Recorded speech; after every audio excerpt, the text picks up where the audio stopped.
It's okay, thank you. Silent, इसको silent कर दो।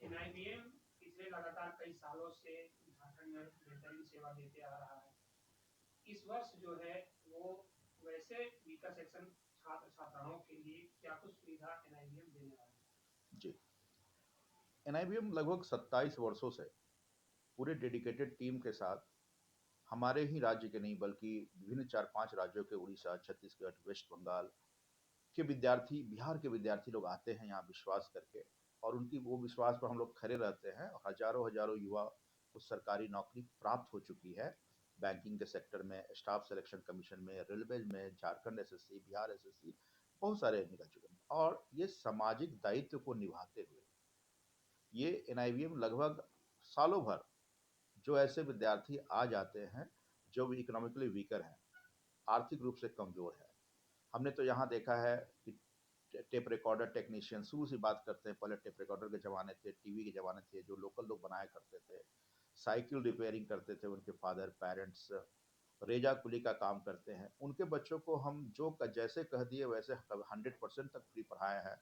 और वैसे बच्चे लोग 2 लाख 2.5 लाख रुपये सैलरी पा रहे हैं, रांची में भी पोस्टेड है और देश के कोने कोने में पोस्टेड है। ये बहुत गर्व की बात है, समाज को मजबूत करने की बात है।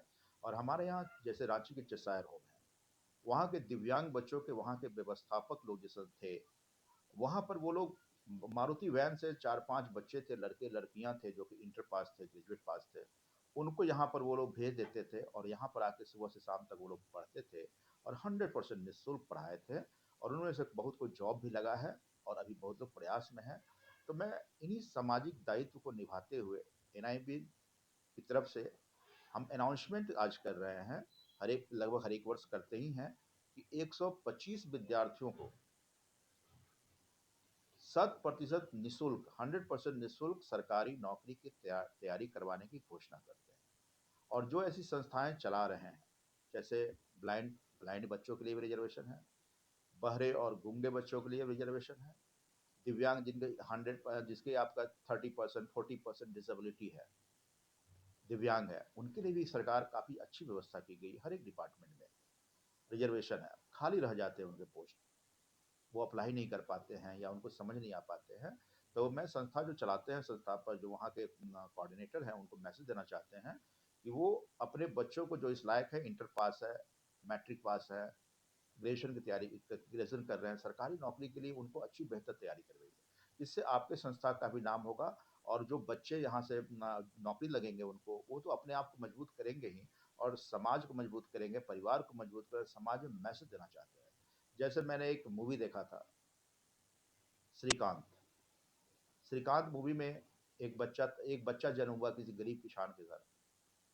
तो वो बच्चा को पता, फादर से काफ़ी खुश हुए कि बेटा हुआ है, लेकिन जब पता चला 10 मिनट के बाद उसकी आँख नहीं है, वो देख नहीं सकता है। तो समाज के लोग सब कहे इसको रख के क्या करोगे, तो मट्टी खोद कर उसको दफनाने दफनाने जा रहे हैं किसी का। लेकिन उसकी माँ ने बहुत रिक्वेस्ट किया, रहने दीजिए, दूसरा बच्चा कर लेंगे। और आज वो बच्चा हमेशा वो टॉप करता था। अमेरिका में जाके आईआईटी में उसका प्रोविजन नहीं था कि एडमिशन नहीं हो सकता है ब्लाइंड ब्लाइंड के, तो वो अमेरिका में जाके, बॉस्टन में जाके उन्होंने कोर्स किया, इंजीनियरिंग किया, जब जो भी किया। लेकिन उनके दिल में इच्छा थी, जुनून थी कि हमने जो इतना कर लिया, अमेरिका में नौकरी मिल रहा था ऑफर, लेकिन वो आके इंडिया में काम किए। और एपीजे अब्दुल कलाम जब उस समय जब प्रेसिडेंट थे, उस समय उसके बातों को सराहे थे। लेकिन अब वो उतना करने के बाद भी यहाँ उनको स्टार्टअप करने का मौका नहीं मिल रहा था, नहीं कुछ कर पाया, तो कोई हेल्प नहीं कर रहा था। तो एपीजे अब्दुल कलाम ने कहा, तो बोलैंड बनो, तुम बोलैंड, यानी कि अपने दिव्यांगों को काम देने का ऐसा स्टार्टअप करो, ऐसा काम करो। तो उन्होंने फैक्ट्री खोला, बोलैंड खोला और काफ़ी अच्छा टर्नओवर रहा। तो मैं भी यही मैसेज देना चाहता हूँ कि ऐसा ही हम काम करना चाहते हैं कि वो भी समाज को काम करे, मजबूत करे। जी, ऐसा एक प्रेरणा आपके पास कैसे आया मुकेश जी कि दिव्यांगों को आप निःशुल्क जो है शिक्षा प्रदान करेंगे? जी, बिल्कुल। ये प्रेरणा आज से नहीं, बहुत पहले से। मैं अपने जन्मदिन पर हो या मेरे घर में किसी का उत्सव होता था, दिवाली हो, मैं अक्सर हाँ चेसायर होम जाया करता था, दिव्यांग के साथ बर्थडे केक काटते थे। ब्लाइंड स्कूल में कितनी बार मैंने गया है।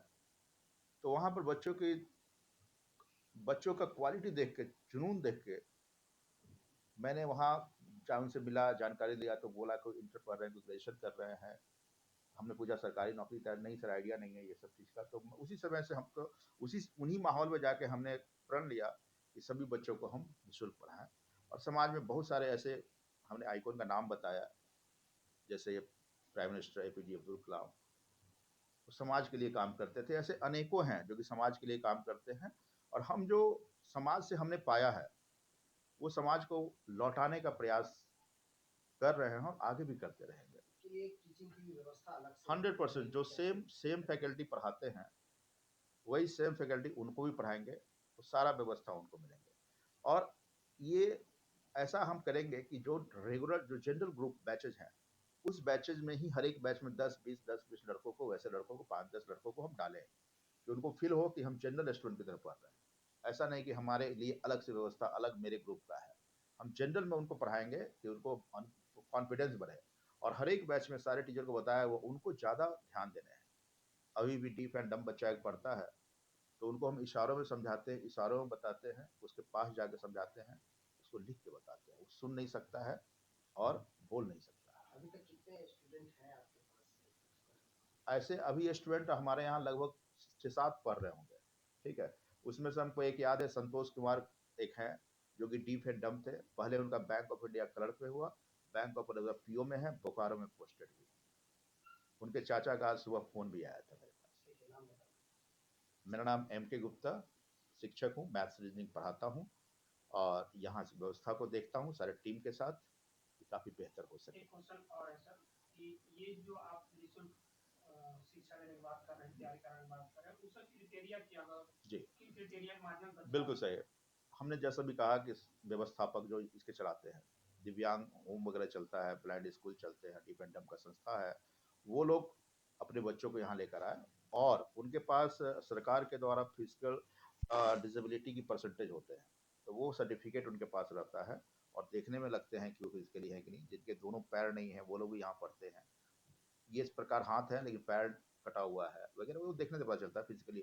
और दूसरी बात, हमने कहा इकोनॉमी की वीकर सेक्शन, तो गवर्नमेंट इशू करता है उनका एक सर्टिफिकेट, ईडब्ल्यूएस सर्टिफिकेट इशू करता है।